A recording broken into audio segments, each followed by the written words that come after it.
मैं बिहार के सीतामढ़ी जिला के बैरगनिया रेलवे स्टेशन पे हूँ और मैं आपको बता दूँ कि जो रेलवे का जो एक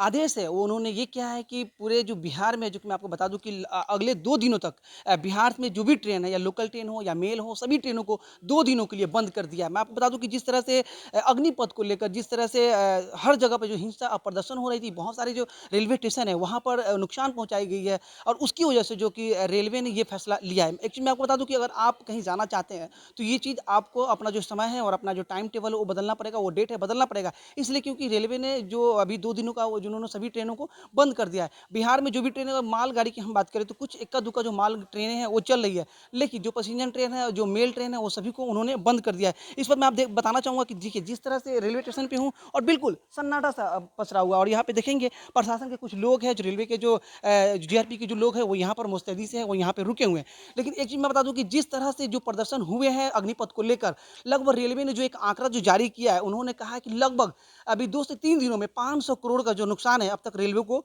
हो चुका है। और कल के जो इंटरव्यू में जो रेल मंत्री है, जो कि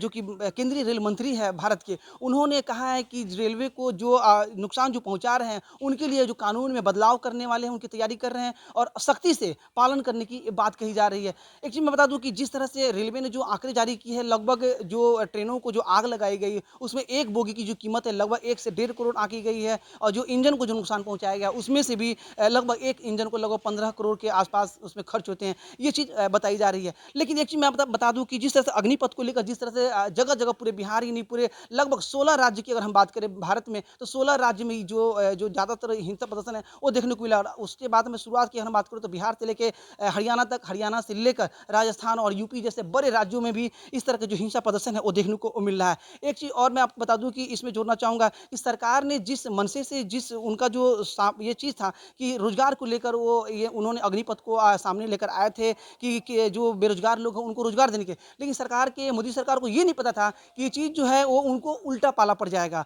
कि जो जो चीज़ के लिए लोगों को रोज़गार रोज़गार की बात करके अग्निपथ ला रहे हैं, सेना में जो भर्ती होंगे, जो बेरोज़गार लोग हैं उनको नौकरी पर रखा जाएगा। लेकिन कहीं न कहीं जो 4 साल की जो बात कही गई है, उसको लेकर जो हिंसा प्रदर्शन चल रहा है। आपको मैं बता दूँ कि प्रधानमंत्री जो कि नरेंद्र मोदी जब से सरकार में जब 2014 में जब उन्होंने सँभाला था भारत के केंद्र सरकार जब उनकी बनी थी, उसके बाद से कई ऐसे फैसले उन्होंने किए, जिसमें उनको विरोध का सामना करना पड़ा। जिसमें मैं आपको बताने की कोशिश करता हूँ या धारा 370 की हम बात कर लें, ट्रिपल तलाक की हम बात करें, जीएसटी की बात करें, इस तरह की बहुत सारी ऐसी चीज़ें हैं जिनको उनको विरोध का सामना करना पड़ा था। लेकिन 2-3 चीज़ ऐसे रहे जिसमें उनको बैकफुट पे जाना पड़ा, उनको पीछे हटना पड़ा। एक चीज़ जिसमें कि जब सरकार बनने के कुछ ही समय बाद में कि जो भूमि अधिग्रहण की हम बात करें तो उसपे उन्होंने जो बिल लाने की कोशिश की, बिल ला भी चुके थे, लगभग उनको फिर कदम पीछे खींचना पड़ा और उनको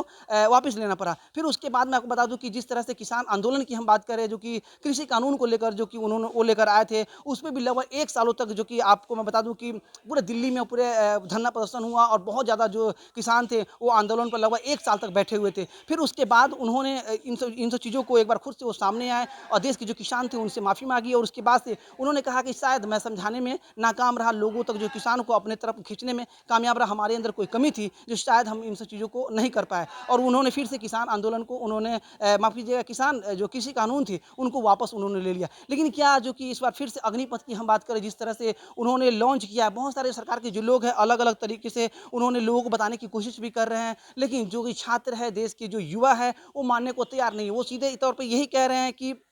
इस कानून को किसी भी तरह वापस ले लिया जाए। आपको मैं बता दूँ कि आज दिल्ली में कांग्रेस की जो कि धरना प्रदर्शन जंतर-मंतर पे हो रही है। पिछले दिनों की हम बात करें तो बिहार बंद था, कल की बात कर बीते कल में जो बिहार बंद था और अलग-अलग जगहों पे काफ़ी जो धरना प्रदर्शन देखने को मिला और काफ़ी जो देश में सिर्फ बिहार की ही बात नहीं कर रहे हैं, अलग-अलग राज्यों में जो कि काफ़ी जो है नुकसान हो रहा है। कहीं न कहीं जो छात्र हैं उनको जो सेना की तरफ से भी बहुत सारे जो लोगों का जो बयान है, वो आया है कि जो असल देशभक्त है वो अपने देश का सामान जो है वो नुकसान नहीं कर सकते हैं। वही वही जो ट्रेन है, जिस ट्रेन में आप आग लगा रहे हैं, वो उसी ट्रेन में आपको छुट्टियों में बैठ के अपने घर जाना होता है। तो कहीं न कहीं मैं आपको दिखाने की कोशिश करता हूँ कि अगर आपको मैं एक बार और बता दूँ कि अगर आप कहीं जाना चाहते हैं तो फिलहाल अपना जो डेट है वो चेंज कर लीजिए, क्योंकि अभी माहौल ठीक नहीं है कहीं जाने के लिए, ट्रैवल करने के लिए। अगर ज़्यादा अर्जेंट है, ज़्यादा अगर हॉस्पिटल जाना है तो आपको बाय रोड आप जा सकते हैं, बस और अपने निजी गाड़ी का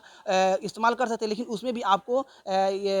देखना होगा कि आप किस क्षेत्र से जा रहे हैं और कहाँ से जा रहे हैं, कि कहाँ उस क्षेत्र में कहीं हिंसा प्रदर्शन तो नहीं हो रही है। तो ये चीज़ आपको देखना है। बैक कीजिए सर। की है आपको बताने के लिए और मैंने आपको ये भी कहा है कि अगर ट्रेनों से अगर आपको सफ़र करना है तो अगले 2 दिनों तक आपको रुकना होगा क्योंकि पूरे बिहार में जो रेलवे ने ट्रेनों को बंद कर दिया है वो अग्निपथ को लेकर। एक चीज़ मैं आपको बता दूँ कि जिस तरह से अलग-अलग जगहों पे जो प्रदर्शन हो रहे हैं, उसकी वजह से कहीं न कहीं आने-जाने जो यात्री हैं उनको भी काफ़ी परेशानियों का सामना करना पड़ रहा है। कुछ और खबरों के लिए बने रहें भारत नेपाल न्यूज़ के साथ। फिलहाल मुझे इमरान खान को दीजिए इजाज़त। नमस्कार।